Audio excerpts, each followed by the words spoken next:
আমার যখন 21 বছর বয়স হলো তখন আমি কোটি কোটি টাকার টার্নওভারের একটা কোম্পানি দাঁড় করিয়ে দিয়েছিলাম, যেটা কিনা বিল্ডিং এক্সটেরিয়রের কাজ করত। খুব ভালো কথা, আমার কাছে স্থাবর এবং অস্থাবর সব মিলিয়ে 70টা লোক কাজ করতো সেই সময়।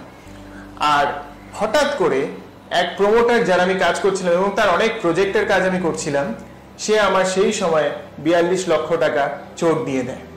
সেই টাকাটা আমার জন্য অনেক বড় টাকা ছিল, কারণ আমার পুরো ব্যবসাটাই রোলিং এর ব্যবসা ছিল।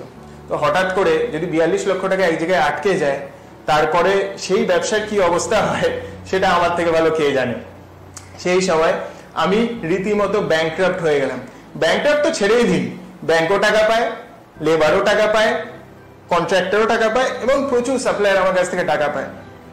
এক একজনের ফোন আসতো আর আমি আটকে উঠতাম। আর প্রবলেম সেলে পরে চারদিক দিয়ে আসে, একা তো আসে না।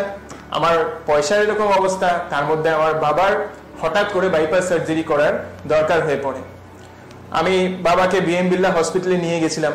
বিএম বিড়লা হসপিটালে নিয়ে যাওয়ার পর সেখানে তারা বললো যে তোমার বাবার বাইপাস সার্জারি করতে গেলে একটা 4.5 লাখ টাকার প্যাকেজ আছে, যেটা দিয়ে তোমার বাবার পুরো প্যাকেজটা দিয়ে অপারেশন পোস্ট অপারেশন সমস্ত কিছু হবে। আমি ধরে নিলাম যে অপারেশন করার পর আরো 1050 টাকা লাগতে পারে, কারণ বাবার রিকভারি আছে, সবকিছু আছে, ওষুধপত্র আছে, তো মোটামুটি 5 লক্ষ টাকা আমার দরকার ছিল। যেই প্রমোটার আমার 42 লক্ষ টাকা মেরেছিল, তার কাছে আমি গেছিলাম যে দাদা আমাকে অন্তত 5 লাখ টাকা দিয়ে দিন, এই মুহূর্তে আমার এই প্রবলেমটা এসছে, আর আপনি বাকি আমার সমস্ত টাকা নয় আমাকে আস্তে আস্তে দেবেন, আমি সেই সময় আপনাকে কোনো চাপ দেবো না। সে আমাকে মুখের উপর বললো, যখন তোমার টাকাই নেই তুমি তোমার বাবাকে সরকারি হসপিটালে নিয়ে গিয়ে ভর্তি কেন করোনি? এত দামি হসপিটালে ভর্তি করার কি দরকার ছিল?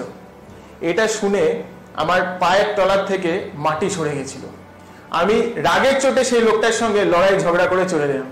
তার অফিস থেকে বেরোনোর পর আমি বুঝতে পারলাম যে আমি যে এর সঙ্গে ঝগড়াটা করেছি, তার মানে ভবিষ্যতে আর কোনোদিন এর কাছ থেকে আমি একটা টাকাও পাবো না। আমি বাড়িতে কাঁদতে কাঁদতে ফিরলাম, এটা ভেবে যে টাকা পয়সা তো হারিয়েছি, এখন কি বাবাকেও হারাবো। বাড়িতে আসার পর মার গয়না বেচে আমি বাবার অপারেশন করিয়েছিলাম। বাবাকে বাড়িতে আনলাম, বাবাকে বাড়িতে এনে বাবাকে সুস্থের পথে রেখে আমি ভাবতে শুরু করলাম আবার নতুন কি করা যায়। কারণ ভেঙে পড়াটা তো কোনোদিনই কোনো রাস্তা ছিল না। ভেঙে পড়লে কি হবে?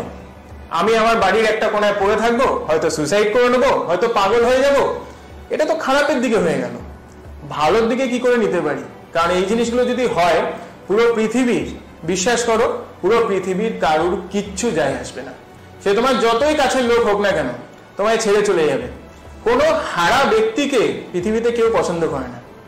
তাই সেই সমস্ত কিছু এক সাইডে রাখলাম আর আবার নতুন করে ভাবতে শুরু করলাম যে কি ব্যবসা করা যেতে পারে।